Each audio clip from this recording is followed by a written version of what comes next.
The Convent's Gold, Part 1, The Burning Mission, Arizona Territory, 1879. The first bullet split the air before dawn. U.S. Marshal William Kane would remember that sound for the rest of his life.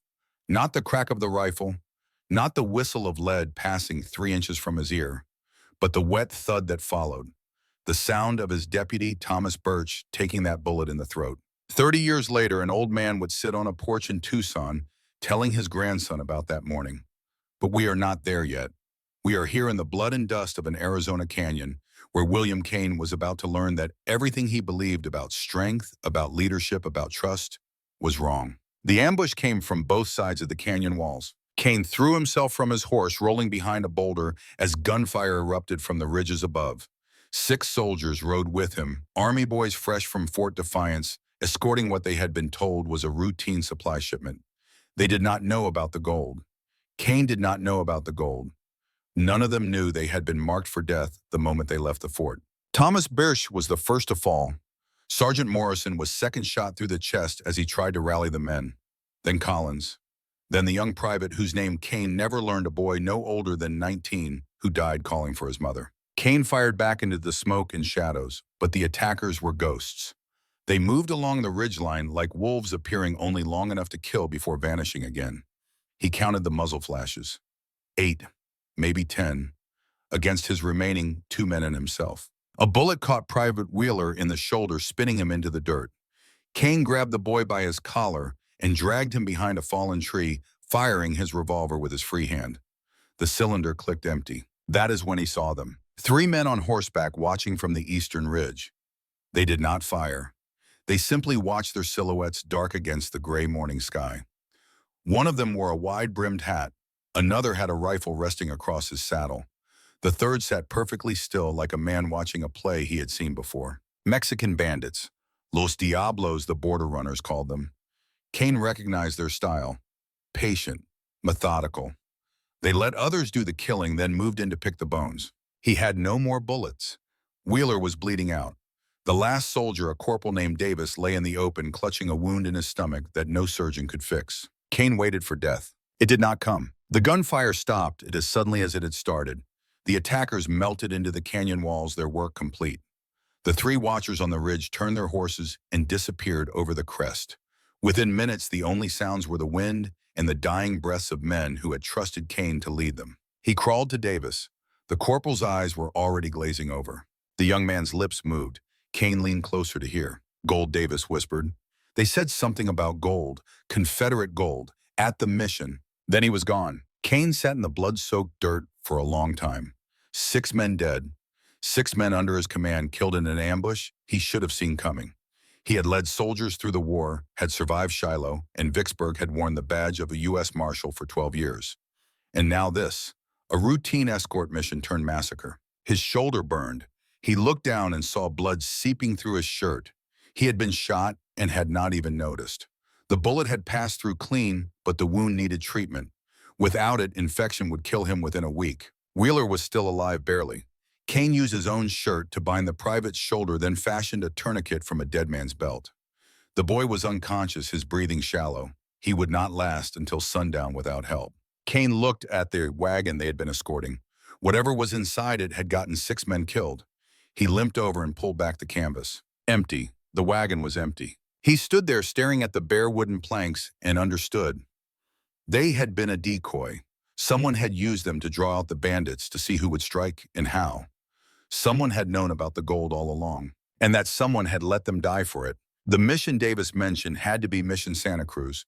It was the only church within 50 miles. Kane had heard rumors about the place. A small convent on the border run by nuns who ministered to miners and drifters and anyone else the world had forgotten. He had never visited, never had cause to. Now he did. He loaded Wheeler onto the back of his horse and started walking south. It took him 4 hours to reach the mission. What he found there would change everything. The smoke was visible from 2 miles out. Kane had seen burning buildings before. During the war, he had watched entire towns reduced to ash and cinder. He knew the difference between a fire that destroyed and a fire that consumed. The black column rising above Mission Santa Cruz was the latter. This was not an accident. This was annihilation. He pushed forward, dragging his wounded leg through the sand. Wheeler moaned on the horse behind him, drifting in and out of consciousness.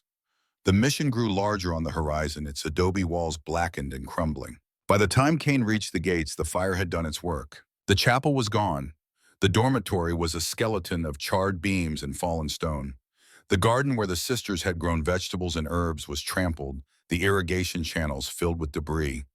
Bodies lay in the courtyard, miners, laborers, men who had been working at the mission when the attack came. But no nuns. Kane checked every body, turned over every corpse. Miners, farmhands, not a single habit among them. The sisters had escaped, or been taken. He heard hoofbeats behind him. Kane spun, drawing his empty revolver out of instinct. His vision swam from blood loss and exhaustion. He steadied himself against a fallen pillar and waited. 4 riders emerged from the smoke. They were not bandits. They were not soldiers. They were nuns. The woman in front sat her horse like a cavalry officer. She was perhaps 55, with steel gray hair pulled back beneath a dust-covered wimple. Her face was lined but strong, her eyes sharp and assessing. She wore the black habit of a Catholic sister, but there was nothing meek about her bearing. A rifle rested across her saddle, and she handled it like someone who knew how to use it. Behind her rode 3 others, a young Chinese woman with long black hair and a throwing knife visible at her belt. An elderly sister whose grumpy expression suggested she had seen enough nonsense for one lifetime. And a Mexican girl barely out of her 20s, her dark eyes red from crying, but her jaw set with determination. The leader looked at Kane, looked at his badge, looked at the blood soaking through his makeshift bandages. "You are the marshal they sent from Fort Defiance," she said. It was not a question. "What is left of him?" Kane replied. The old nun behind the leader snorted. "Beatrice, get down here and look at this fool before he bleeds out on our doorstep. We do not need another body to bury." The grumpy sister dismounted with a string of complaints about her knees, her back, and the general foolishness of men who got themselves shot. But her hands were gentle as she examined Kane's wound, and her eyes were sharp with professional assessment. "Through and through," she said, "you will live if you do not do anything stupid. Can you ride?" Kane gestured to Wheeler on the horse. "My man needs help more than I do." Beatrice looked at the unconscious private. Her expression softened slightly. "Ruth," she called to the Chinese woman, "help me get this boy down. He needs surgery and I need my kit." The one called Ruth moved with fluid grace, dismounting and approaching Wheeler, with the careful efficiency of someone accustomed to handling wounded men. Together they lifted the private from the horse and carried him to a patch of shade. Kane turned to the leader. "You are the Mother Superior. I am Mother Josephine Elaine, and you, Marshal, are standing in what remains of my home. The question is why." "Someone used my men as bait," Kane said. 6 soldiers dead in a canyon 20 miles north. They were ambushed by Los Diablos. One of them said something about gold before he died. Confederate gold. Said it was here at the mission. Mother Josephine's expression did not change, but something flickered in her eyes. Recognition, and perhaps fear. "Your man was well-informed," she said. "Too well-informed for a routine escort." Kane stepped closer, ignoring the pain in his shoulder. "People are dying over this gold, Mother. I just watched 6 men get slaughtered for it. If you know something, now is the time to share." For a long moment, the Mother Superior said nothing. She looked at the burning mission, at the bodies in the courtyard, at the smoke still rising into the Arizona sky. Then she looked at Kane with an expression he could not read. "The gold exists," she said.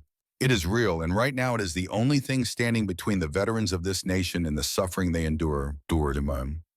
My father spent 13 years gathering it, hiding it, preparing it for a purpose greater than war.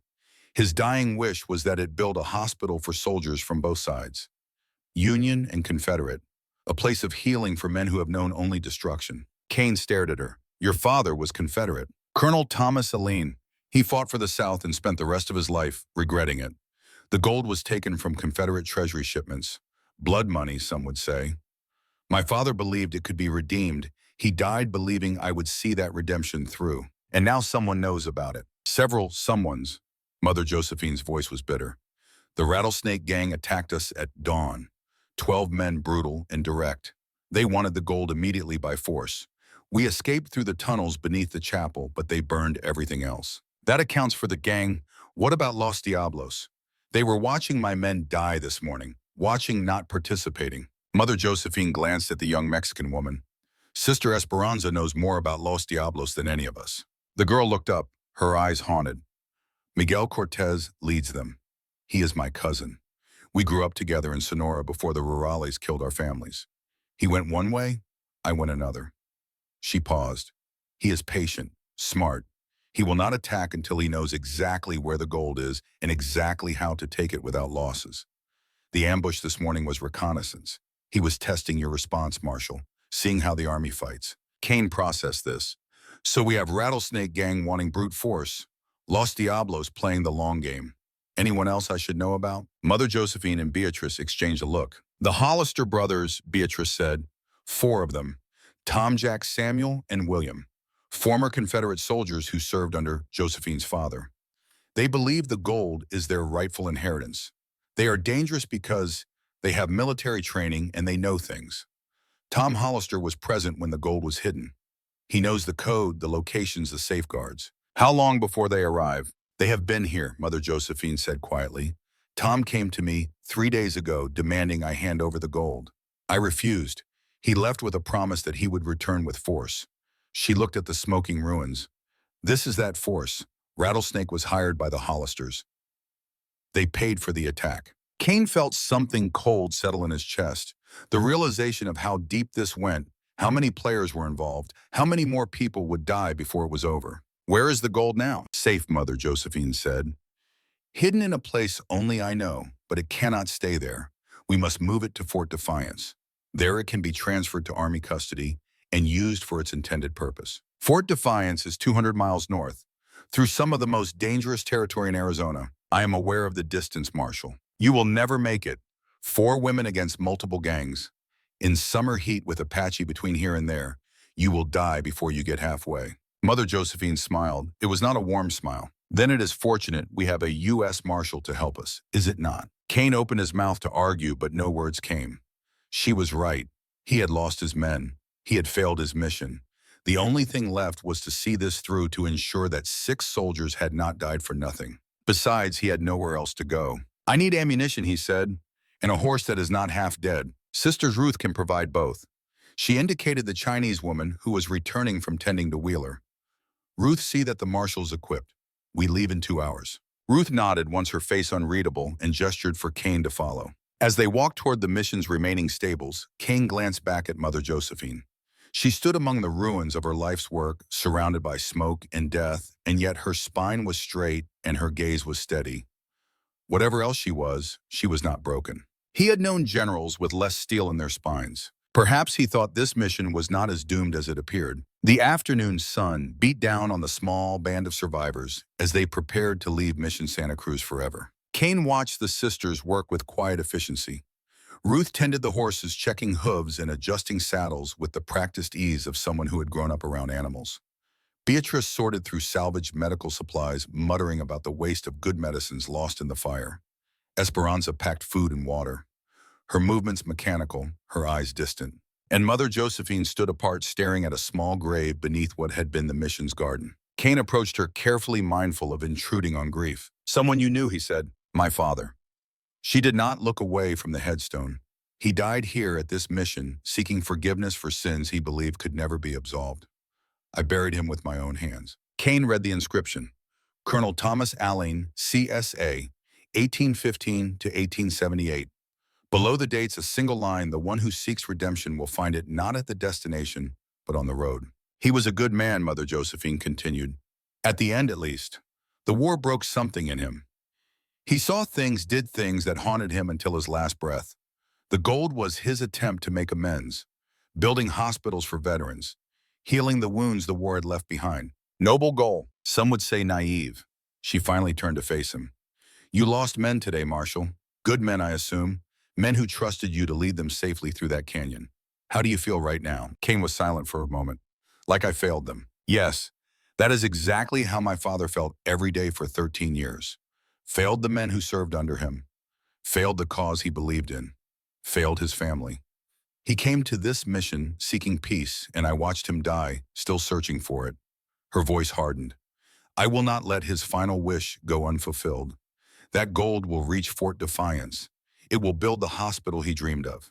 And the men who died today, your men and mine, will not have died for nothing. Kane studied her face.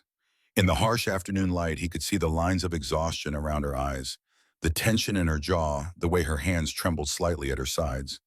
She was strong, yes, but she was also afraid. Afraid of failing just as he was. We should discuss strategy, he said. If we are going to survive 200 miles with half the territory trying to kill us, we need a plan. Mother Josephine nodded.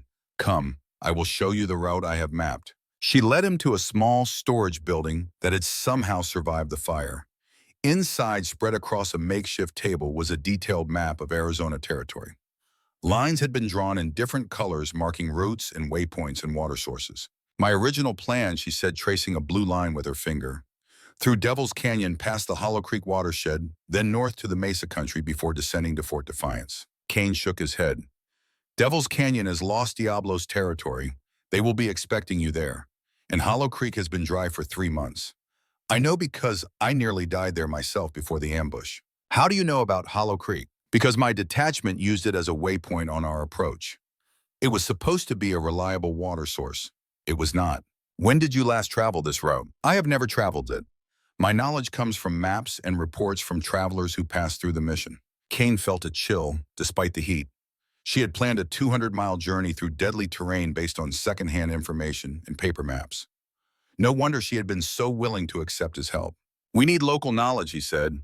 Someone who knows the land as it is now, not as it was 5 years ago. We have Esperanza.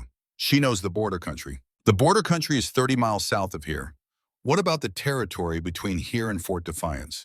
The mesas, the Apache lands. There is someone. Mother Josephine hesitated. We rescued a man from the desert 2 days ago. A prospector named Jeremiah Stone. He was nearly dead from dehydration. Sister Beatrice has been tending him. A prospector. Kane's interest sharpened. They wander. They know water sources, hidden routes, places to shelter. Where is he? In the infirmary. What is left of it? Take me to him. They found Jeremiah Stone lying on a cot beneath a partially collapsed roof, his weathered face slack with exhaustion. He was an old man, perhaps 65, with a white beard stained yellow from tobacco and hands calloused from decades of hard labor. His eyes, when they opened at Kane's approach, were sharp and calculating. Marshal, the old man croaked. Come to arrest me. Should I? Depends on your definition of the law. Jeremiah coughed, then laughed. I have done things that would make a preacher weep, but I never killed a man who did not deserve it, and I never stole from anyone who could not afford the loss. Kane pulled up a stool and sat beside the cot. I am told you know this territory, better than my own reflection.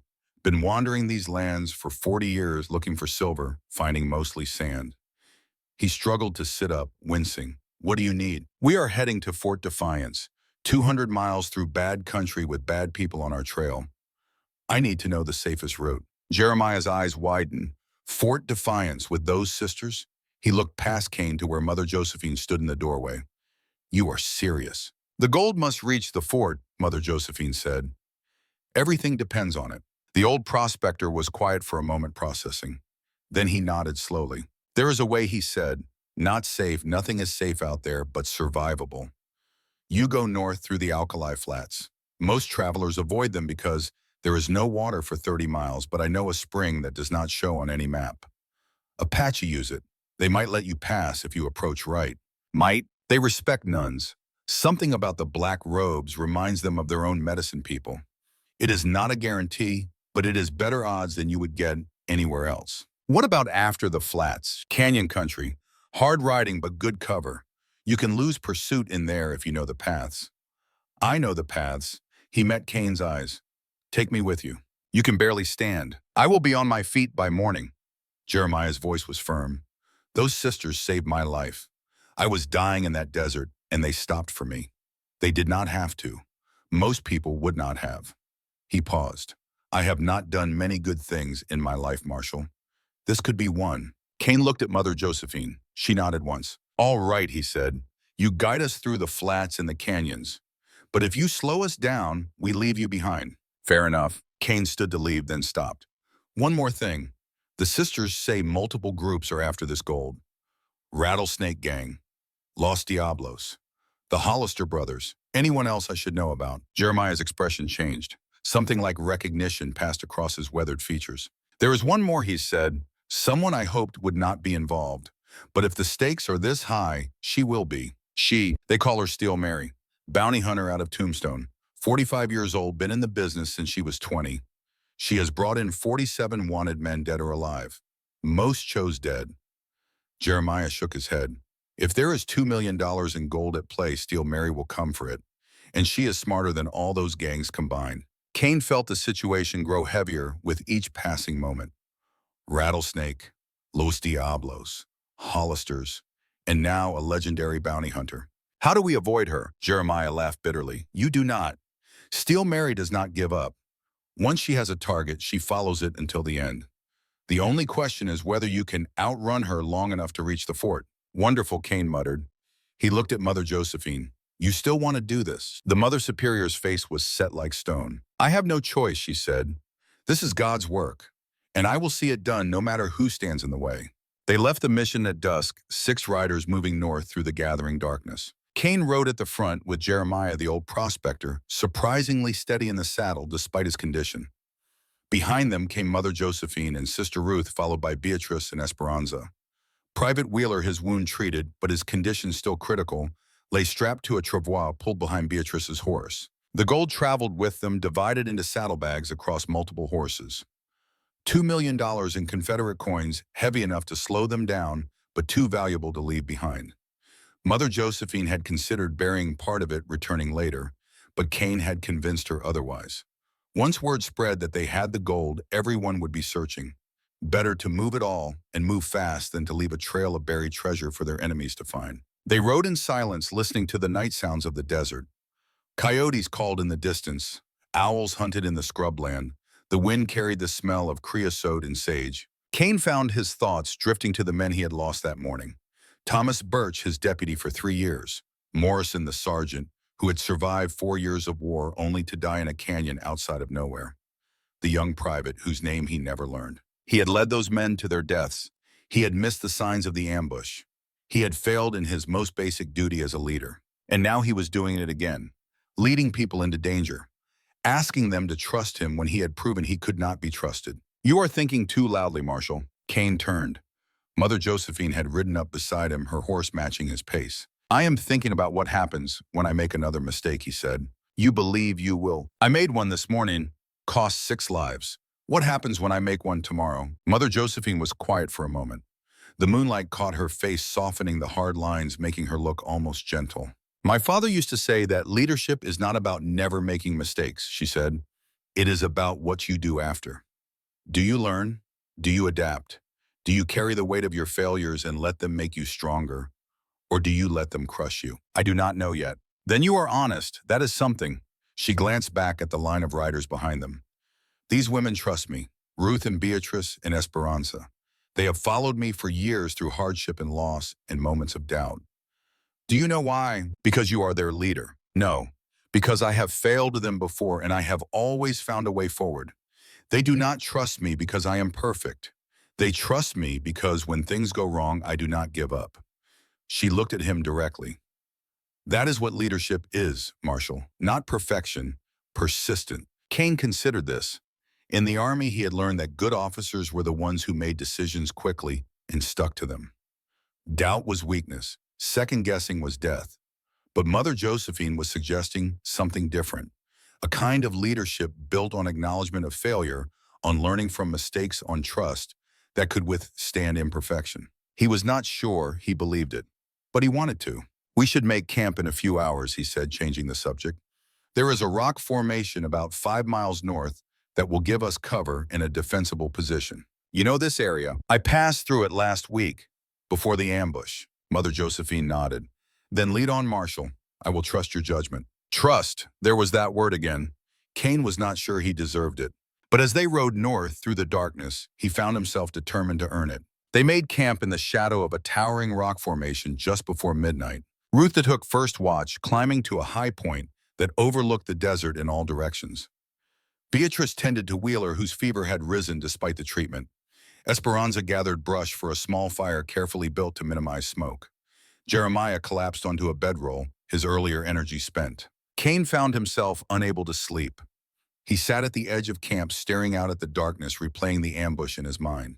The muzzle flashes, the screams, the wet sound of bullets finding flesh. You should rest. He looked up.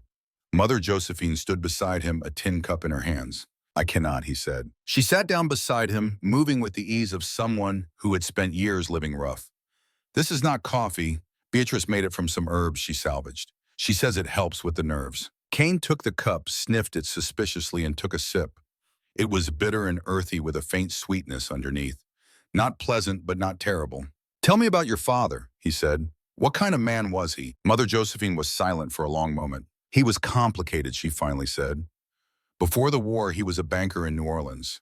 Successful, respected, wealthy. He believed in the Southern cause because he believed in the Southern way of life.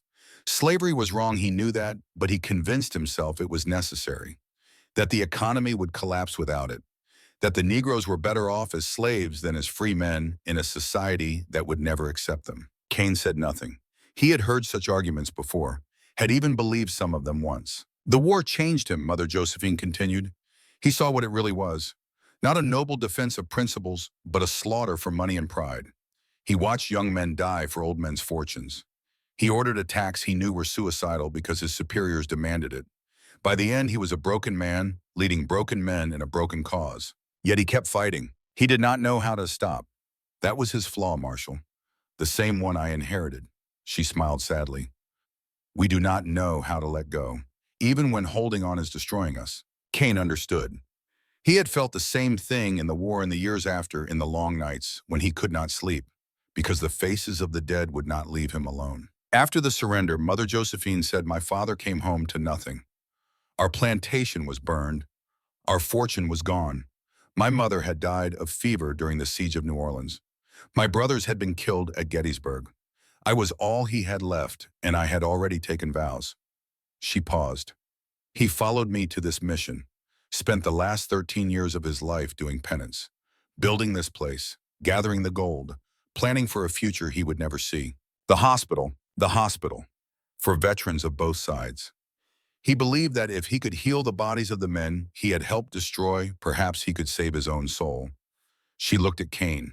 Do you believe in redemption, Marshall? Kane thought about the question, really thought. I do not know, he said honestly. I have seen too many men do terrible things and feel no remorse.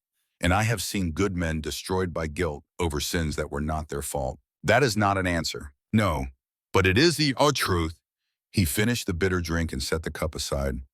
I have done things in my life I am not proud of. Some of them in the name of the law, some of them in the name of survival. I do not know if I can be redeemed for them. I do not know if redemption is even possible, or if it is just a story we tell ourselves to make the darkness bearable. Mother Josephine nodded slowly. My father asked himself the same questions, every day until the day he died. She stood up, brushing the dust from her habit. Perhaps that is the answer, Marshall. Not whether redemption is possible, but whether we are willing to pursue it anyway. To live as if it matters, even when we are not sure it does. She walked back toward the camp, leaving Kane alone with his thoughts. Above him, the stars burned cold and distant. Somewhere out there, men were hunting them. Rattlesnake Gang, Los Diablos, the Hollister brothers, Steel Mary, a constellation of enemies circling closer with each passing hour. Kane did not know if he would survive the next 2 weeks. He did not know if redemption was possible. He did not know if anything he did would make a difference. But as he watched Mother Josephine rejoin her sisters, as he saw Ruth standing watch on the ridge, as he heard Beatrice muttering prayers over the wounded Private Wheeler, he felt something he had not felt in a long time. Purpose. These people needed him. This mission mattered. And for the first time since the ambush, since the war, since his wife's death 10 years ago, Kane felt like he had a reason to keep going. He stood up, checked his revolver, and walked back to camp.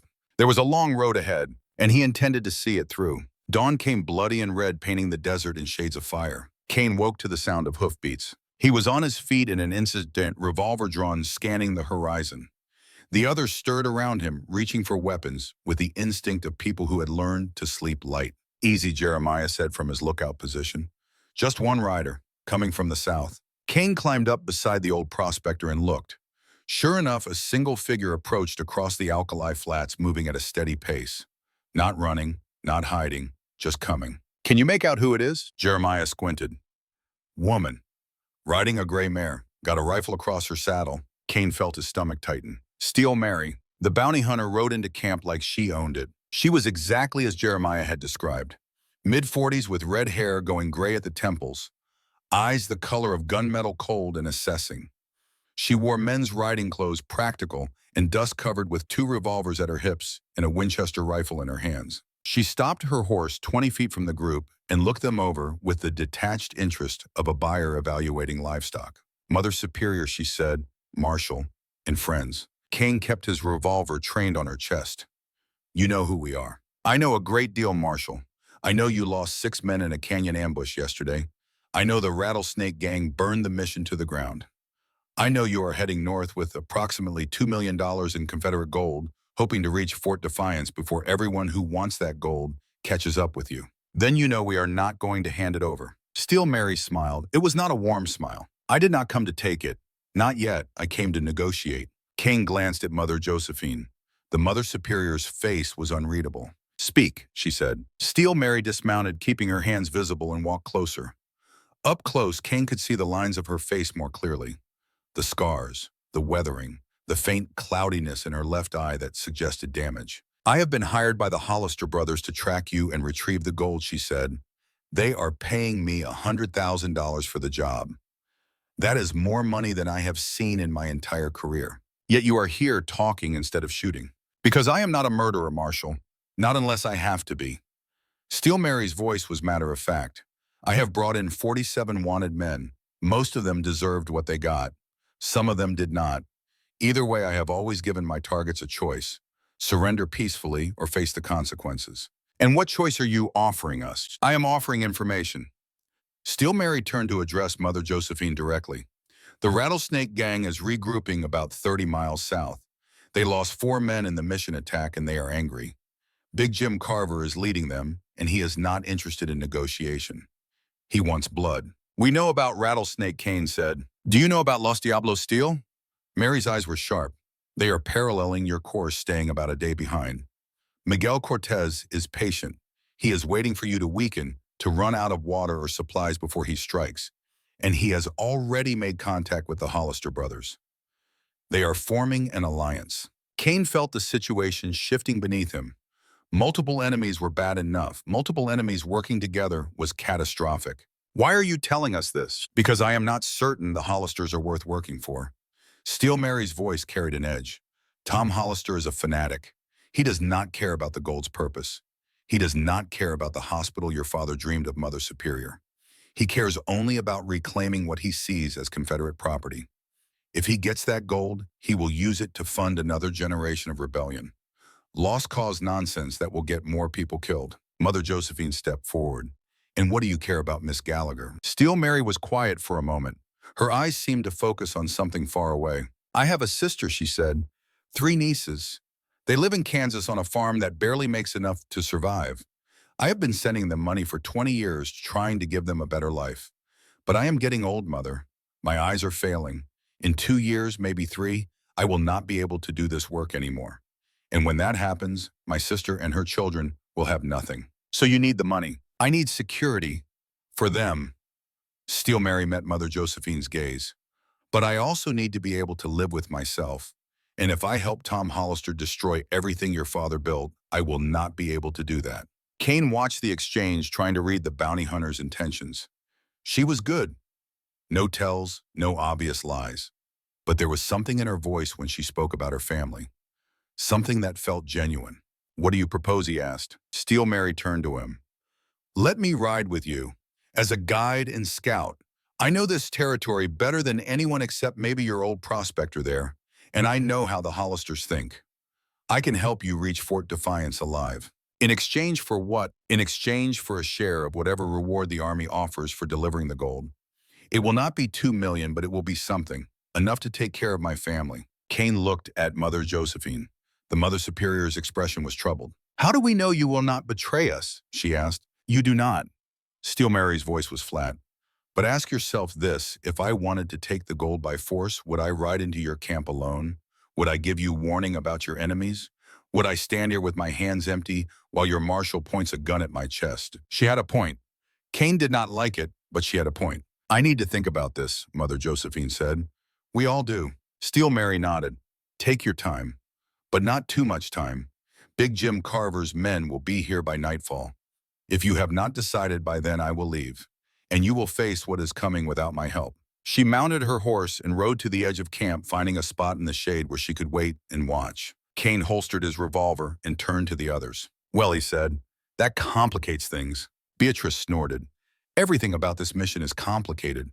Why should this be any different?" Ruth had climbed down from her lookout position, her face expressionless as always. "The old prospector trusts her information," she said. Jeremiah nodded when she spoke about Los Diablos. Kane looked at Jeremiah. "Well, she is right about the alliance," the old man said reluctantly. "I heard rumors before the sisters found me. Cortez and Tom Hollister have been talking.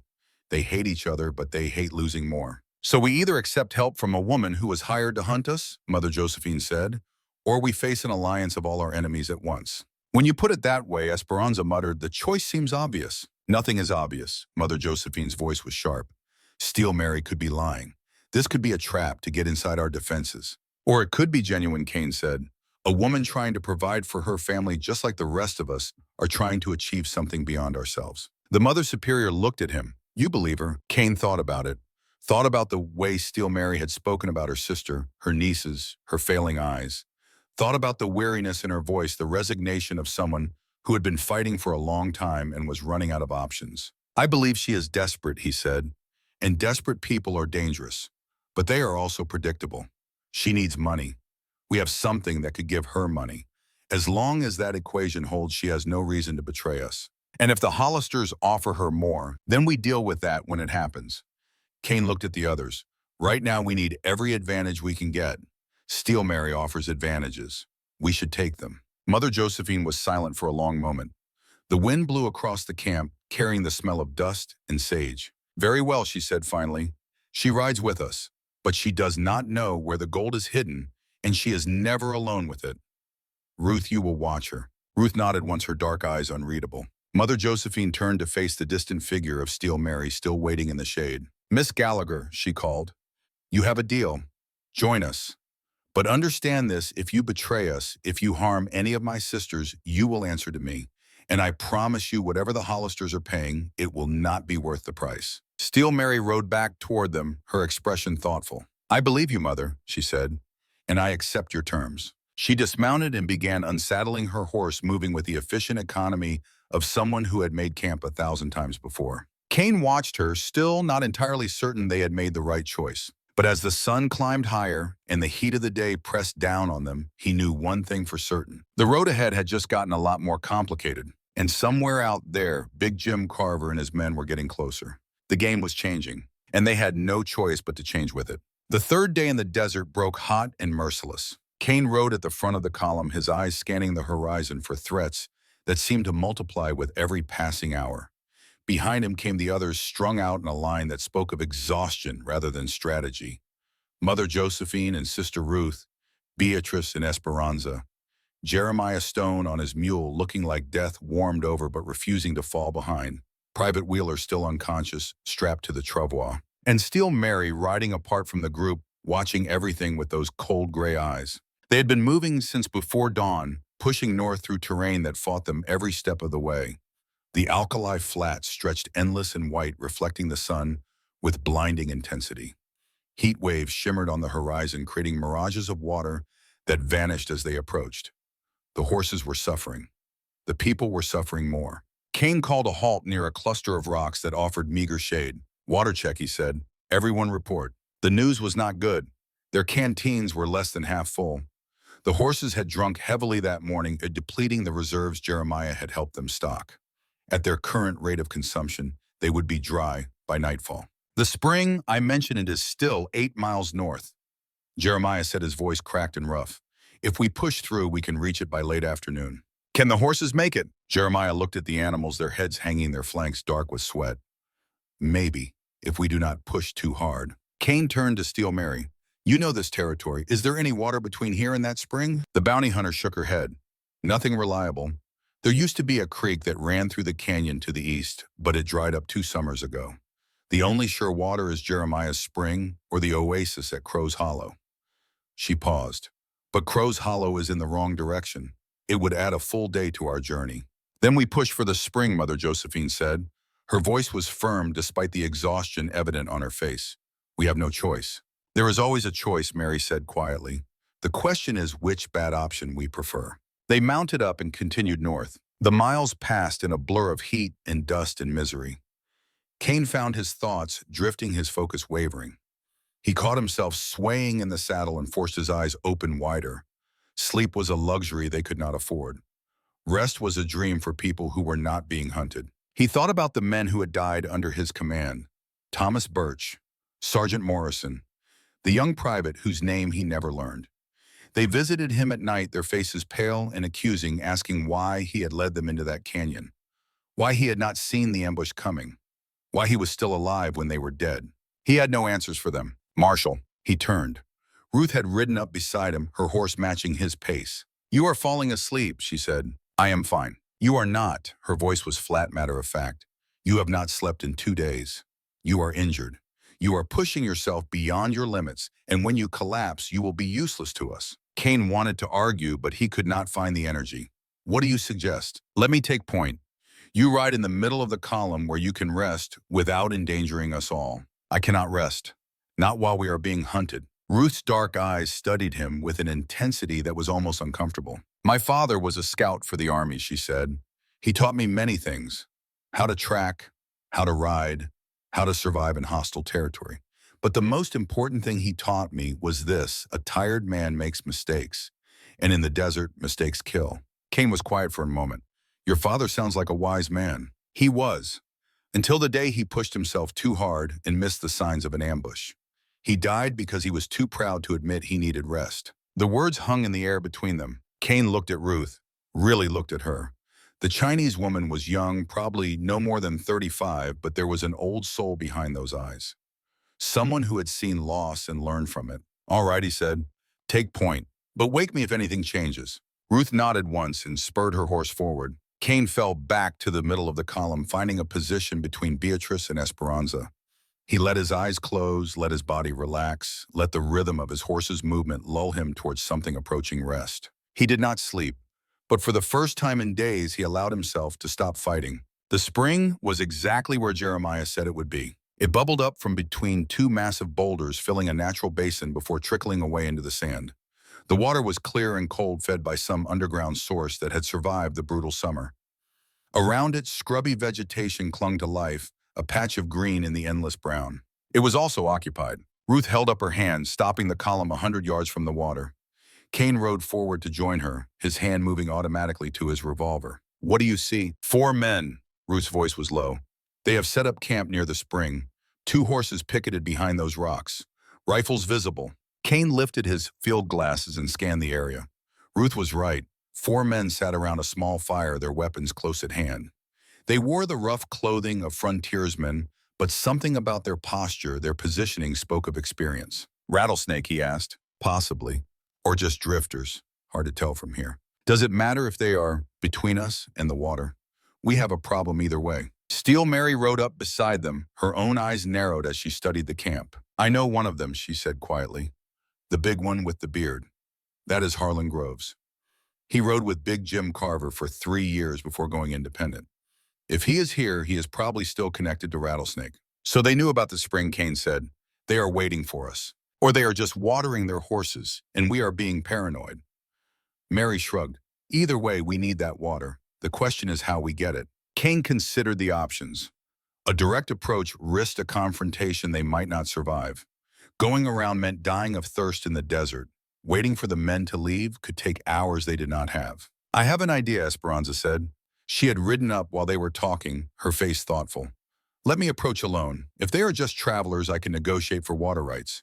If they are Rattlesnake, I can pretend to be a lost traveler and gather information. Too dangerous, Kane said immediately. Is it? Esperanza's chin lifted. I am Mexican. I speak Spanish. I know how men like this think. They will not see me as a threat. They will see a young woman in trouble, someone they can help or exploit depending on their nature. And if they choose to exploit, then I will deal with it. Esperanza's hand touched the knife hidden beneath her habit. Sister Ruth is not the only one with skills, Marshal. Kane looked at Mother Josephine, who had joined the group. Your call, he said. The Mother Superior studied Esperanza for a long moment. Her expression was conflicted, the eternal struggle between protection and trust. "You are certain?" she asked. "I am certain that we need water and we need information. I can get both." Mother Josephine nodded slowly. "Go, but if anything feels wrong, get out immediately. Your life is worth more than water." Esperanza dismounted and began walking toward the spring. The rest of them watched from cover, weapons ready, as the young nun approached the camp alone. Cain found himself holding his breath. Esperanza walked with the careful pace of someone lost and desperate. She had removed her wimple, letting her dark hair fall loose around her shoulders. Without the obvious markers of her religious calling, she looked like any young Mexican woman who had wandered into trouble in the desert. The men at the spring noticed her when she was 50 yards out. Cain watched through his field glasses as they rose, reaching for weapons, then relaxing when they saw it was just a woman alone. The big one, Harlan Groves, stepped forward to meet her. Their conversation was too distant to hear, but Cain could read the body language. Esperanza gesturing back the way she had come, telling some story of separation and loss. Groves nodding, his posture shifting from suspicious to predatory. The other three men exchanging looks that Cain did not like. Minutes passed.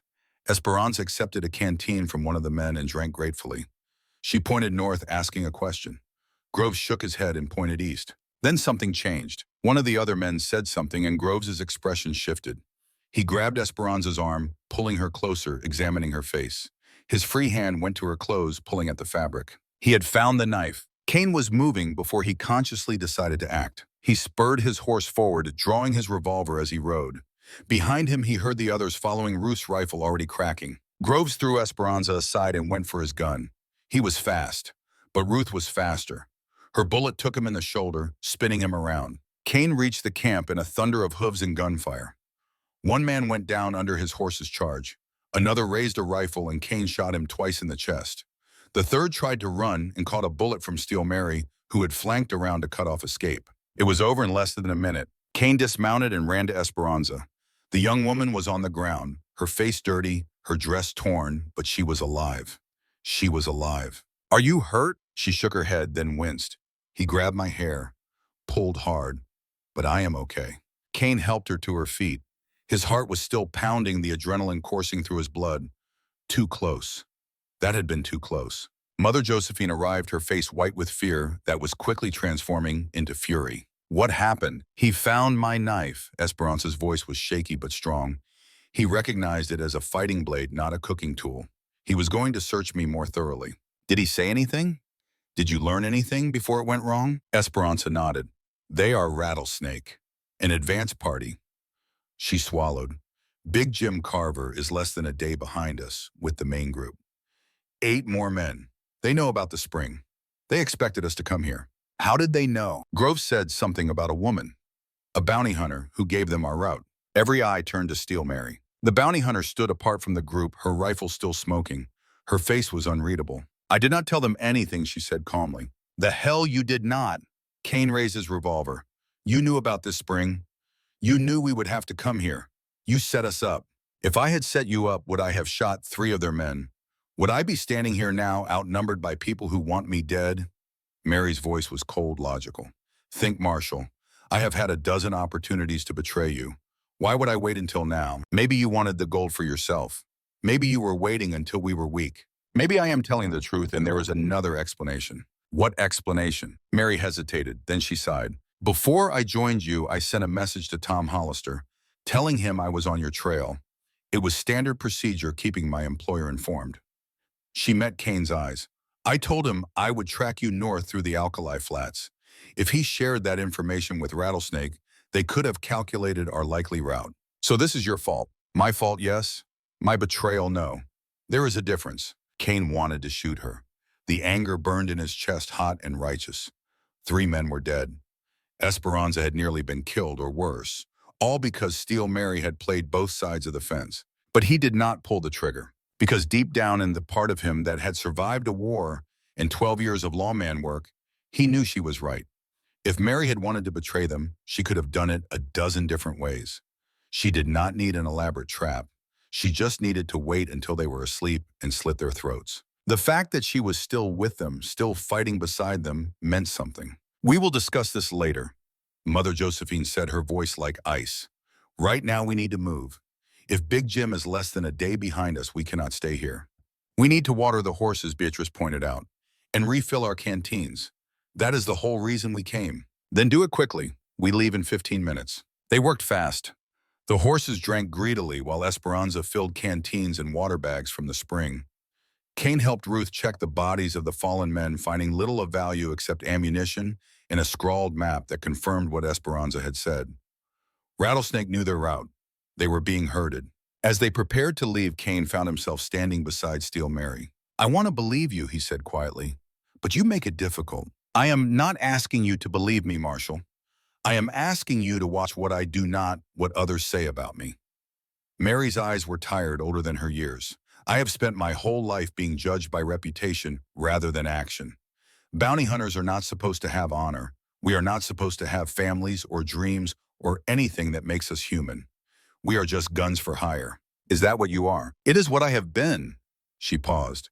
"I am not sure what I am becoming." They mounted up and rode north, leaving the dead behind. Somewhere out there, Big Jim Carver was closing the distance. And the worst was yet to come. They pushed through the night, trading exhaustion for distance. Kane rode in a haze, his body operating on instinct while his mind drifted. The desert transformed under moonlight, becoming a landscape of silver and shadow, beautiful and deadly in equal measure. Stars wheeled overhead, indifferent to the small drama playing out below. By dawn, they had covered another 20 miles. Mother Josephine called a halt near a cluster of abandoned mine buildings, relics of a silver rush that had come and gone a decade ago. The structures offered shelter from the coming heat and concealment from anyone tracking them. 4 hours, she said. We rest, then we move. Beatrice, check on Private Wheeler. Ruth, take first watch. Everyone else sleep while you can. Kane tried to sleep. He lay in the shade of a collapsed roof, his hat over his eyes, his body screaming for rest. But sleep would not come. Every time he closed his eyes, he saw the faces of his dead men. The faces of the men he had killed at the spring. The face of Esperanza terrified, a stranger's hand in her hair. He gave up after an hour and went to find Mother Josephine. She was sitting alone on a pile of mining timbers, staring out at the desert. Her hands were folded in her lap, her lips moving silently. Prayer, he assumed, or something close to it. Trouble sleeping? She asked without turning around. Always. He sat down beside her. The Mother Superior smiled tiredly. I have not slept more than 3 hours at a stretch since we left the mission. There is too much to think about, too many decisions to second-guess. You are not second-guessing yourself. You are leading. There is a difference. Is there? Mother Josephine finally turned to face him. I let Esperanza walk into that camp alone. I let Steel Mary ride with us despite my doubts. I am leading these women into danger based on the word of a dead man and a dream that might be nothing more than foolish hope. The hospital is not foolish hope. Is it not $2 million in gold promised to build a hospital for veterans? Who is to say the Army will honor that promise? Who is to say the gold will not disappear into some general's pocket or some politician's campaign? My father believed in redemption, Marshal. I am no longer certain I share that belief. Kane considered his words carefully. After the war, he said, I spent 3 years drinking myself to death. I had seen too much, done too much. I could not close my eyes without seeing the faces of men I had killed, men who had died beside me, men who had trusted me to lead them, and paid the price for that trust. Mother Josephine said nothing, but her attention was focused entirely on him. A woman found me in a saloon in Kansas City. Emily was her name. She was a school teacher, of all things. Smart, kind, possessed of a patience I did not deserve. She saw something in me that I could not see in myself. Kane paused. She spent 2 years helping me put myself back together. We married, had plans for a family, a future, a life beyond the killing. What happened? Cholera. He said the word flatly without emotion. 1869. She was gone in 3 days, and I was alone again. I am sorry. Do not be. I am not telling you this for sympathy. Kane met her eyes. I am telling you because after Emily died, I had a choice. I could return to the bottle drink myself into an early grave and let her death mean nothing. Or I could honor what she gave me by trying to be the man she believed I could be. So you became a lawman. I tried to become someone worth saving. Whether I succeeded is still an open question. Kane stood up, brushing dust from his clothes. Your father spent 13 years trying to redeem himself for the sins of his youth. You are spending your life trying to fulfill his dying wish. That is not foolish hope, Mother. That is faith, and faith by definition means believing in things you cannot prove. Mother Josephine was quiet for a long moment. You are a surprising man, Marshal, she finally said. I am a tired man who has made more mistakes than he can count. But I am still here, still trying. That has to count for something. Perhaps it does. She rose to stand beside him, her eyes on the horizon. The fort is still 3 days away, she said, and Big Jim Carver is somewhere behind us. Do you think we can make it? Kane looked north toward the distant mountains that marked the edge of Apache territory. I think we do not have a choice, he said, so we might as well believe we can. Mother Josephine nodded slowly. Then let us believe, she said. Together. The next 2 days were a blur of riding, resting, and watching their backs. They pushed through terrain that grew increasingly hostile, the alkali flats giving way to rocky canyons and dry riverbeds. The horses were failing despite the water they had gathered at the spring. 2 of them had to be abandoned, their loads distributed among the remaining animals. Private Wheeler died on the second night, never regaining consciousness. They buried him in a shallow grave and said what prayers they could.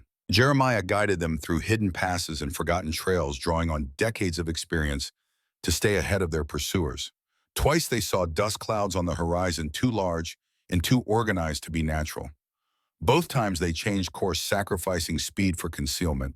On the evening of the 9th day, they reached Agua Fria. It was a small settlement, barely more than a collection of adobe buildings clustered around a well, a trading post, a cantina, a telegraph office, maybe 50 people total scratching out a living on the edge of nowhere. But to Kane, it looked like paradise. Telegraph, he said to Mother Josephine. We can send word to Fort Defiance, request an escort. The Mother Superior nodded. Do it. I will arrange supplies and lodging. They split up, each attending to their tasks. Kane made for the telegraph office, while Mother Josephine headed to the trading post. Ruth and Esperanza saw to the horses. Beatrice found the local healer, a Mexican woman with knowing eyes, and began trading medical supplies. Steel Mary stood apart, watching everything, her hands never far from her weapons. Kane sent his message quickly, keeping it vague in case unfriendly eyes saw it. Urgent stop. Party of 7 en route from Mission Santa Cruz stop. Request escort to Fort Defiance stop. Kane U.S. Marshal stop. The reply came within the hour. Escort dispatch stop ET. A 5-day stop. Hold position if possible. Stop. Commander Harrison Fort Defiance stop. 5 days. They only needed to survive 5 more days. Kane allowed himself a moment of hope. That night, they gathered in the cantina for their first real meal in over a week. The food was simple beans and tortillas and stringy beef, but it tasted like heaven after days of hardtack and jerky. Jeremiah even produced a bottle of mezcal from somewhere, and they each took a small measure to celebrate their progress. Halfway, Mother Josephine said, raising her cup. We are halfway to our goal. To the halfway point, Kane agreed, and to the friends we lost getting here. They drank in solemn silence. Esperanza began playing a guitar she had borrowed from the cantina owner, filling the room with soft Mexican melodies. Beatrice hummed along, her grumpy expression softened by the music and the liquor. Even Ruth seemed to relax her eternal vigilance, easing for just a moment. Kane watched them and felt something he had not felt in years. Belonging. These people, these strangers he had been thrown together with by circumstance and violence, had become something more. Not quite family, but close. Companions in struggle. Fellow travelers on a road that none of them would have chosen alone. He caught Mother Josephine watching him and raised his cup in silent acknowledgement. She smiled and raised hers in return. For one brief, beautiful moment, everything seemed possible. Then the door opened and Steel Mary walked in. Her face was pale, her eyes were wild. They are here, she said. Rattlesnake. Los Diablos. They have formed an alliance. 20 men, maybe more. They will attack at dawn. The moment shattered like glass. Kane was on his feet instantly. How do you know? I went to check our back trail. I saw their campfires 3 miles south. Too many for one group. She swallowed. I got close enough to hear them talking. Big Jim and Miguel Cortez. They have agreed to split the gold 50-50. They attacked together at first light. 20 men against their 7 in a settlement with maybe a dozen armed civilians who might or might not help. The mathematics were brutal. How long until dawn? Mother Josephine asked. 6 hours, maybe 7. Then we have 6 hours to prepare. Kane looked around the cantina, his mind racing. The building was adobe, solid enough to stop bullets. The well in the center of town provided water. The trading post had weapons and ammunition. It was not ideal, but it was something. We need to fortify, he said. Ruth, find everyone in town who can hold a rifle. Esperanza, gather all the ammunition from the trading post. Beatrice, set up a medical station. Mother Superior, you and Jeremiah move the gold to a secure location and prepare to burn it if necessary. Burn it! Mother Josephine's voice was sharp. If we lose this fight, the gold cannot fall into their hands. Your father's dream dies with us, but it dies clean, not corrupted by bandits and murderers. The Mother Superior hesitated for a long moment. Then she nodded. Agreed. If it comes to that, I will light the fire myself. They dispersed to their tasks. Cain turned to Steel Mary, who had not moved. You came back to warn us, he said. Why? Because I am tired of running. Mary's voice was flat, exhausted. I have spent my whole life taking the safe path, the profitable path. I told myself it was for my family, for my sister and her children. But the truth is, I was afraid. Afraid of committing to anything. Afraid of caring about anything. Afraid of dying for something that mattered. And now I am going to die anyway. My eyes are failing. 2 years from now, maybe 3, I will be blind and useless. If I am going to die, I would rather die for something than from something. Cain studied her face. In the candlelight, she looked older than her 45 years, worn down by a lifetime of hard choices and harder roads. You might not die, he said. We might win. We will not win, Marshal. 20-7 are not odds you overcome. But we might hurt them badly enough that they cannot pursue the gold if any of us escape. That is not much of a plan. It is the only plan we have. She was right. Cain knew she was right, but he also knew that he was not ready to accept death. Not yet. Not when there were still cards left to play. Then let us make it count, he said. Dawn came too soon. Cain stood on the roof of the cantina watching the dust cloud approach from the south. 20 riders, maybe more, spread out in a line that spoke of military training. Big Jim Carver rode at the center, his massive frame unmistakable. Beside him on a black horse rode Miguel Cortez. The alliance of enemies, united by greed, coming to take everything. Below, the defenders were in position, Ruth on the trading post roof with a rifle, Esperanza behind a barricade of wagons, Beatrice in the cantina ready to treat the wounded. A dozen townspeople scattered among the buildings armed with whatever they could find. Mother Josephine stood beside Cain, her father's old rifle in her hands. Have you ever killed a man? Cain asked. No. She chambered around. But I have watched men die. I have prayed over their bodies and comforted their families. I know what death looks like. Knowing and doing are different things. Then I will learn the difference today. The rider stopped 200 yards out. Big Jim Carver rode forward alone, a white handkerchief tied to his rifle. Parley, Cain said. He wants to talk. Should we listen? It costs us nothing, and it buys time for the army escort to get closer. Cain climbed down from the roof and walked out to meet the giant. They faced each other in the dusty space between the town and the attackers. Big Jim was even larger up close, a mountain of muscle and malice, with eyes that held no mercy. Marshal, he said, you have caused me a great deal of trouble. The feeling is mutual. Big Jim smiled. It was not a pleasant expression. I am going to offer you a deal, one time only. Hand over the gold and the nuns, and I will let you and the other men ride out. No pursuit, no revenge, just business. And if I refuse, then everyone in that town dies. Man, woman, and child. We burn the buildings, take the gold, and leave the bodies for the coyotes. Big Jim shrugged. Your choice, Marshal. Cain pretended to consider. What about the nuns? What happens to them? That depends on how cooperative they are. The giant's smile widened. Some of my men have been on the trail a long time. They have needs. The rage that surged through Cain was almost blinding. Here is my counter offer, he said, his voice steady despite the fury burning in his chest. You turn around, ride south, and never come back. In exchange, I do not hunt you down and kill you like the dog you are. Big Jim laughed. You have spirit, lawman. I will give you that. But spirit does not stop bullets. He turned his horse. You have 1 hour to reconsider. After that, we attack. He rode back to his men. Cain walked back to the town. Mother Josephine was waiting. What did he want? Our surrender, our gold, our women. And you said, what do you think I said? The Mother Superior nodded slowly. Then we fight. Yes, we fight. The hour passed in tense preparation. Cain moved among the defenders, checking positions, distributing ammunition, offering what encouragement he could. Most of the townspeople were terrified, and he could not blame them. They had signed up for a quiet life on the frontier, not a battle against overwhelming odds. But they were staying, every single one of them. He found Esperanza at her position behind the wagon barricade. The young nun was checking her rifle, her movements precise and controlled. "Are you ready?" he asked. "No," she looked up at him with haunted eyes. "I keep thinking about Miguel, my cousin, the boy I grew up with, the man he became. He is one of them now. I know, but I remember when he was different. When he wanted to be a teacher, not a killer.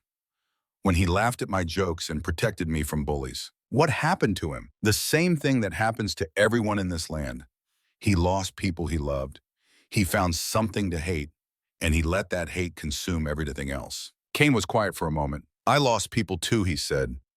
"My men in the canyon, my wife to cholera, friends in the war. I have had plenty of reasons to let hate consume me. But you did not. Some days I am not sure." Kane put his hand on her shoulder. "If you see Miguel out there, what will you do?" "I do not know." Esperanza's voice was barely above a whisper. "I pray I do not have to find out." The attack began with the rising sun. They came from 3 directions at once: Rattlesnake from the south, Los Diablos from the east, a mixed group from the west. Professional, coordinated, deadly. Ruth opened fire first, her rifle cracking from the trading post roof. A rider fell, then another. The charge faltered, reformed, and came on. Kane aimed and fired, his revolver growing hot in his hand. Men fell, horses screamed. The noise was deafening, a cacophony of gunfire and shouting and death. The first wave broke against the barricades. Attackers dismounted and sought cover, returning fire with interest. A townsman beside Kane went down clutching his chest. Another took a bullet in the leg. "Hold the line," Kane shouted. "Do not let them through." But they were too many. For every man the defenders killed, 2 more pressed forward. The barricades began to crumble under a sustained fire. The trading post was burning flames, licking up the wooden frame of the roof. Ruth had to abandon her position, climbing down and falling back to the cantina. Inside the cantina, Beatrice worked frantically, bandaging wounds, extracting bullets, trying to keep men alive long enough to fight again. The floor was slick with blood. Kane found himself back to back with Steel Mary, both of them firing into the smoke and chaos. "This is not going well," Mary shouted over the noise. "I noticed. We need to break their coordination.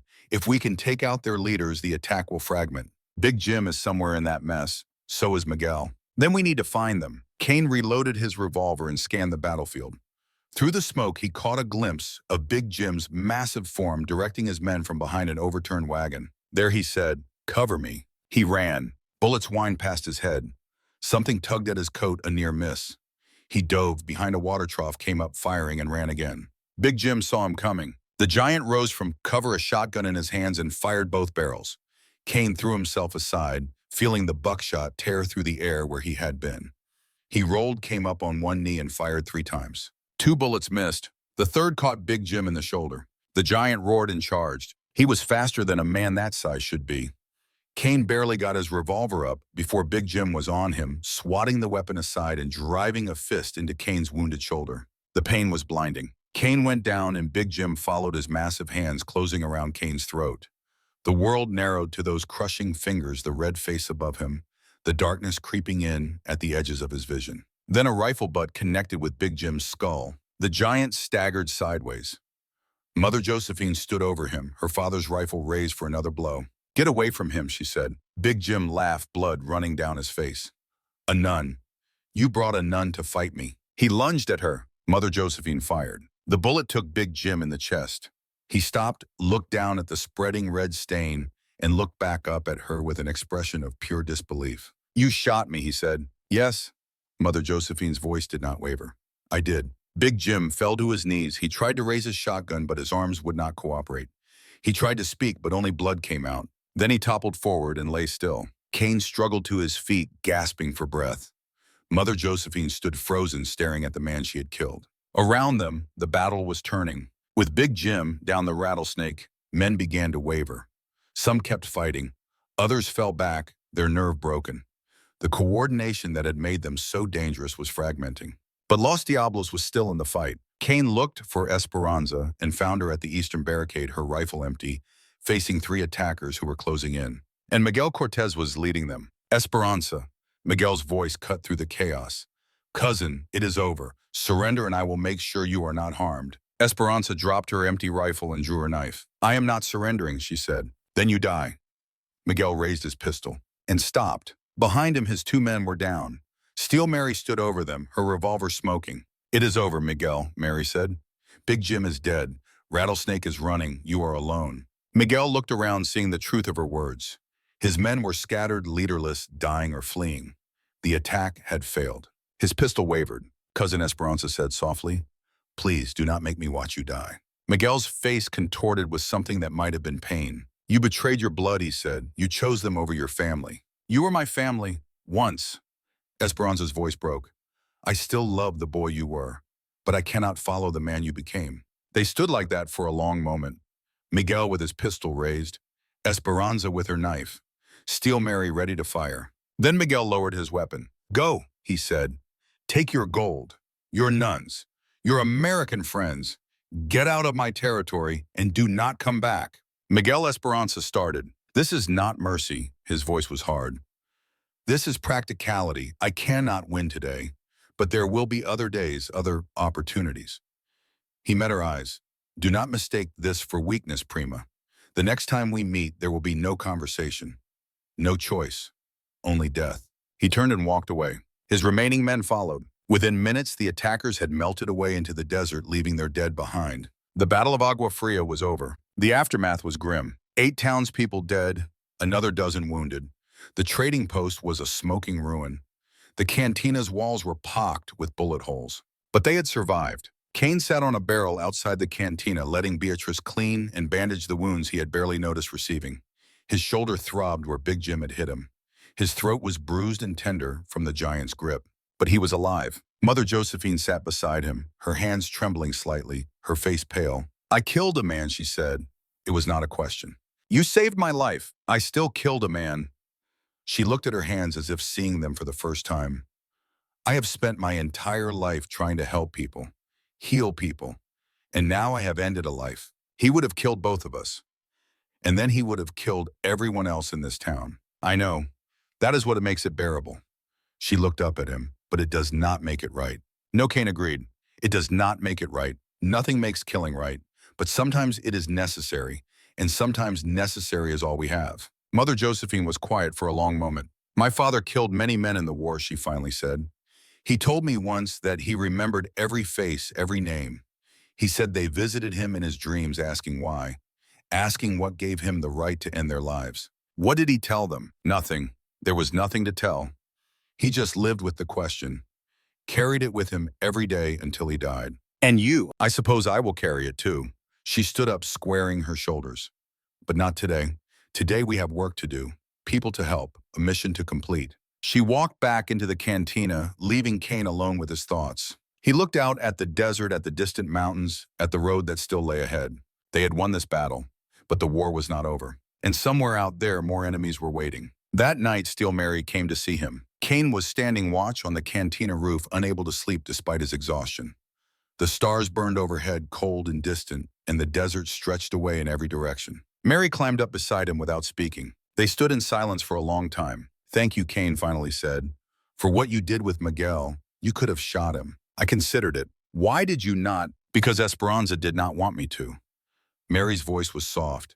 "And because I am tired of killing men who do not need to die." He would have killed her. Maybe, maybe not. We will never know. Mary turned to face him. "I have spent 20 years hunting men for money. I have told myself it was justice, that I was making the world safer, that the men I brought in deserved what they got. But the truth is I did it because I was good at it and it paid well. Justice was just the excuse." "What changed?" "You did. All of you." Mary looked away. "I have never met people like you before. People who fight for something other than money or revenge. People who actually believe in things like redemption and mercy and hope. We are just people." "No, you are more than that. You are proof that there is another way to live, a way I never knew existed." Kane considered her words. "It is not too late," he said. "You could still choose that way." "Could I?" Mary's laugh was bitter. "I am a bounty hunter, Marshal, a killer for hire. That is all anyone will ever see when they look at me." "I do not see that." Mary looked at him sharply. "What do you see?" Kane thought about it. Really thought about it. "I see a woman who was dealt a hard hand and played it the best she could," he said. "I see someone who made choices she regrets and is trying to make better ones. I see a person, not a profession." Mary was silent for a long moment. That is the kindest thing anyone has said to me in 20 years, she finally said. Then the people you have known are fools. Mary smiled. It transformed her face, softening the hard lines, revealing a glimpse of the woman she might have been in another life. Thank you, Marshall. William. What? My name. It is William, not Marshall. Mary nodded slowly. William, she tested the name. All right, William. They stood together on the roof watching the stars, and for the first time in days, Kane felt something like peace. The next 4 days were the longest of Kane's life. They left Agua Fria at dawn, their numbers reduced, but their determination intact. The army escort was still 3 days out. Every hour felt like an eternity. They rode through canyon country using Jeremiah's knowledge to find paths that would hide their trail. The horses were exhausted, the people were worse, but they kept moving because the alternative was death. On the 11th day, they ran into the Hollister brothers. The 4 former Confederates were waiting at the mouth of a narrow canyon, the only passage through a wall of red rock cliffs. Tom Hollister sat his horse at the center, his brothers arrayed behind him. Mother Superior, Tom called out, "We need to talk." "There is nothing to talk about." Mother Josephine's voice was cold. "The gold you carry belonged to the Confederacy. To us. We served your father. We bled for the cause. That gold is our rightful inheritance. My father left the gold to me, with instructions on how it should be used. Your father betrayed everything he stood for." Tom's face twisted with contempt. "He took our gold and planned to give it to Yankees, veterans who deserved nothing but death. He planned to give it to all veterans, North and South alike. There is no alike. There is only us and them. The Confederacy lost the war, but that does not mean we surrender our principles." Kane edged his horse forward, his hand on his revolver. "This does not have to end in blood," he said. Tom turned to him. "The lawman. I have heard about you, Marshal. The man who lost 6 soldiers in a canyon ambush. The man who has been running ever since. I survived. That is more than your cause can say." Tom's face flushed with anger. He started to raise his rifle. "Tom, wait!" The voice came from the youngest Hollister, William. The 32-year-old rode forward, his expression troubled. "What is it?" William Tom's voice was sharp. "I have been thinking." William swallowed. "About what we are doing, about why we are doing it. We are claiming what is ours. Are we, or are we just continuing a war that ended 15 years ago?" Tom stared at his brother. "What are you saying?" "I am saying that maybe Father Alain had the right idea. Maybe using the gold to heal instead of hurt is better than using it to keep old wounds bleeding." The silence that followed was deafening. Tom's face went from red to white to red again. "You treasonous little worm," he said. "You would betray your own brothers." "I would save them." William's voice was steady despite his fear. "Look at us, Tom. We have spent 15 years chasing a dream that died at Appomattox. We have lost everything. Our homes, our fortunes, our futures. And for what? A pile of gold that we will probably die trying to take. We will not die. We are Hollisters." Big Jim Carver thought he would not die either. William pointed at Mother Josephine. "She killed him. A nun killed a man twice her size. What do you think she will do to us?" Tom raised his rifle. "I will not listen to this cowardice," he said. "Stand aside, William, or I will shoot you myself." William did not move. "Then shoot me," he said, "because I am not letting you throw your life away for nothing." The 2 brothers faced each other, one with a rifle raised, the other with nothing but conviction. Kane calculated the angles. If Tom fired, he could take Jack and Samuel before they reacted. Probably. Maybe. Then Mother Josephine spoke. "Mr. Hollister, Tom, look at me." Tom turned his head slightly, keeping his rifle on William. "Your father served under mine," Mother Josephine said. "He told stories about my father's honor, his courage, his devotion to his men. Do you remember those stories?" "I remember. My father spent the last 13 years of his life trying to atone for the sins of the war. He gathered that gold not to enrich himself, but to heal the wounds that he had helped create. He died believing that redemption was possible, for himself, for the South, for everyone who had suffered. Redemption is a lie." "Is it?" Mother Josephine's voice was gentle. "Then why are you still fighting? Why have you spent 15 years chasing something you could never have? If redemption is impossible, then the war is truly over and there is nothing left worth fighting for." Tom's face contorted. The rifle wavered. "Let us go, Tom. Take your brothers and ride south. Start over. Build a new life. The war is over. Let it stay dead." The moment stretched. Then Tom lowered his rifle. "Jack, Samuel," he said quietly, "we are leaving." Tom, Jack protested. "I said we are leaving." He turned his horse and rode back through the canyon. Jack and Samuel followed, their faces confused but obedient. William remained. "What about you?" Cain asked. William looked at his brother's retreating forms. Then he looked at Mother Josephine. "I am tired of following them," he said. "I have been tired for 15 years. "Then what will you do?" William was quiet for a long moment. "Maybe find something worth building instead of destroying." He met Mother Josephine's eyes. "Is there room for one more in your mission?" Mother Josephine studied him carefully. "There might be," she said, "if you truly mean it." "I do." William's voice was firm. "I want to be better than what I was. I want to prove that redemption is possible even for a Hollister." Cain exchanged a look with Mother Josephine. She nodded slightly. "Then ride with us," Cain said.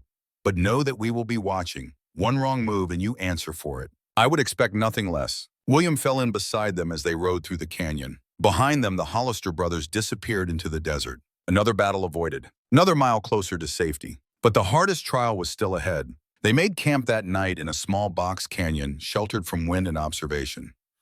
Everyone was exhausted, running on nothing but determination and the knowledge that Fort Defiance was less than 50 miles away. Cain took first watch, climbing to a high point where he could see the approaches. An hour later, Steel Mary joined him. "We are being followed," she said without preamble. "I know. I saw the dust cloud an hour ago. Too small for Rattlesnake. Too disciplined for random travelers. It is the Hollisters, or what is left of them. I thought they left. Tom and the others did. But I do not think they went far." Mary's face was troubled. "Tom Hollister does not give up. Not ever. He is biding his time, waiting for us to let our guard down." "Then we do not let our guard down." "Easier said than done. We are exhausted, Marshal, all of us. Another day or two without proper rest, and we will start making mistakes. And mistakes get people killed." Cain knew she was right. He could feel the exhaustion in his bones, the fog clouding his thoughts. They were running on fumes and the tank was nearly empty. "What do you suggest?" Mary was quiet for a moment. "Let me go," she said. "I will lead them away. Give you time to reach the fort. That is suicide. Maybe. Maybe not. I know this territory. I know how to disappear. And frankly, I am the most expendable member of this group." "No one is expendable." Mary laughed bitterly. "I am a bounty hunter who was hired to kill you. The only reason I am still alive is because I switched sides at the last minute. If anyone should draw the short straw, it is me." Cain turned to face her. In the moonlight, her features were stark, almost beautiful in their severity. "You are not expendable," he said. "Not to me." Mary stared at him. Something flickered in her eyes, some emotion she quickly suppressed. "Do not say things you do not mean, Marshal." "I mean everything I say." Cain reached out and took her hand. "Whatever you were before, you are one of us now, and we do not abandon our own." Mary's hand trembled in his. "I do not deserve that kind of loyalty," she whispered. "None of us deserve anything. We just do our best with what we have." They stood like that for a long moment, hands clasped, watching the night. Then Mary pulled away. "We should get some sleep," she said. "Tomorrow will be another hard day." "You should sleep. I have the watch. Wake me in 2 hours. Even heroes need rest." She climbed down from the lookout point and disappeared into the camp. Cain watched her go, feeling something he had not felt in 10 years. Hope. The 12th day dawned gray and threatening. Storm clouds had gathered overnight, a rare summer monsoon building over the mountains to the north. The air was thick with moisture and electricity, the sky flashing with distant lightning. They broke camp quickly and rode hard, trying to cover as much ground as possible before the storm hit. By midday, the rain began. It came in sheets, turning the hard-packed earth into mud, filling the dry washes with rushing water. Visibility dropped to a few dozen yards.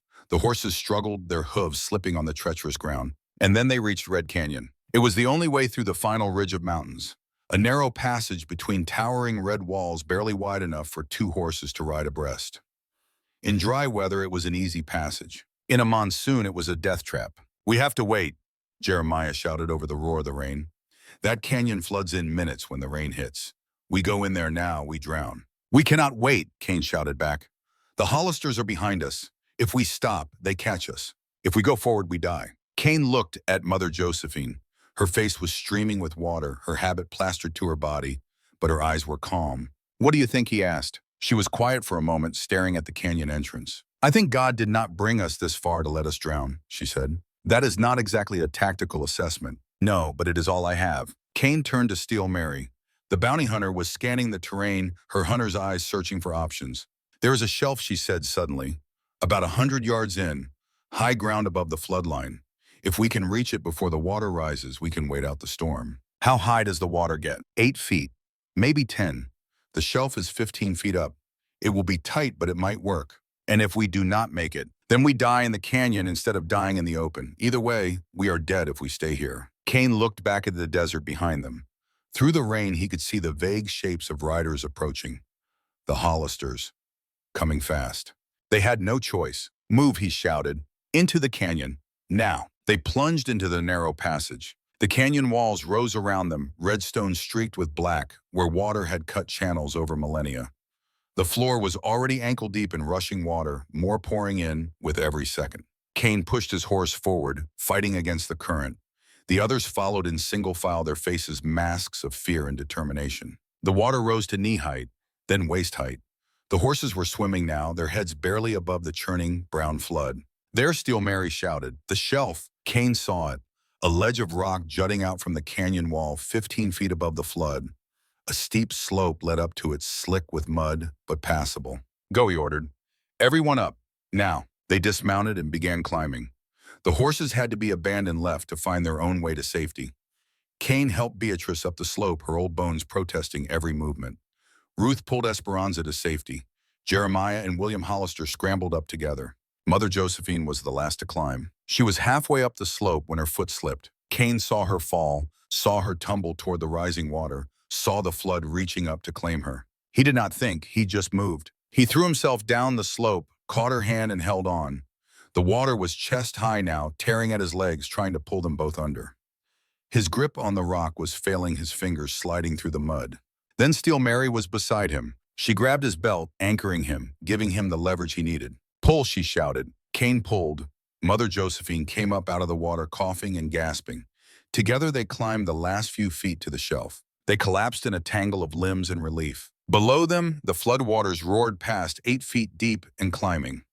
The canyon had become a river, a torrent of brown water carrying debris and death. They had made it, barely. Is everyone all right, Mother? Josephine gasped. Kane looked around. Ruth, Esperanza, Beatrice, Jeremiah, William, Steel Mary. 7 people soaked and exhausted but alive. We are all right, he said. What about the Hollisters? Esperanza asked. Kane looked back toward the canyon entrance. Through the rain and the flooding, he could see nothing. Either they did not follow us in, he said, or they did not make it. We cannot assume they are gone. No, we cannot. They huddled on the shelf as the storm raged around them, waiting for the water to recede. It was going to be a long night. The storm lasted until morning. When the sun finally broke through the clouds, the canyon was transformed. The floodwaters had receded, leaving behind a landscape of mud and debris. Their horses were gone, drowned, or washed away. They were 50 miles from Fort Defiance, on foot, with enemies still potentially behind them. We walk, Kane said. It is all we can do. And so they walked. It was brutal. The mud sucked at their boots. The sun beat down on them without mercy. They had salvaged what supplies they could, but it was not enough. But they kept moving, mile after mile, hour after hour. On the afternoon of the 12th day, they saw the dust cloud, riders approaching from the east. Kane's hand went to his revolver, but something about the way they rode made him pause. U.S. Army, Ruth said, shading her eyes. I can see the uniforms. Kane felt the tension drain from his body. The escort, he said. They found us. The soldiers reached them within the hour. A captain named Harrison led the detachment, 20 men strong. Marshal Kane, he asked. That is me. We received your telegraph. You look like you have been through hell. Kane laughed. It was the first real laugh he had produced in 2 weeks. Something like that, he said. They were given horses water food. The soldiers formed a protective escort around them and began the final journey to Fort Defiance. As they rode, Kane found himself beside Mother Josephine. We made it, he said. Almost. The Mother Superior's eyes were fixed on the distant mountains where the fort waited. We are not there yet. Close enough to taste it. Perhaps, she turned to look at him. Thank you, Marshal, for everything. I did not do anything special. You gave us hope when we had none. You fought when you had nothing left. You trusted people who gave you every reason not to trust them. Mother Josephine smiled. That is not nothing. I could say the same about you. Then perhaps we are both learning. They rode in silence for a while. What happens when this is over? Kane asked eventually. The gold goes to the army. They will manage the funds, build the hospitals, honor my father's wishes. Mother Josephine paused. And I will find a new mission. There are always more people who need help.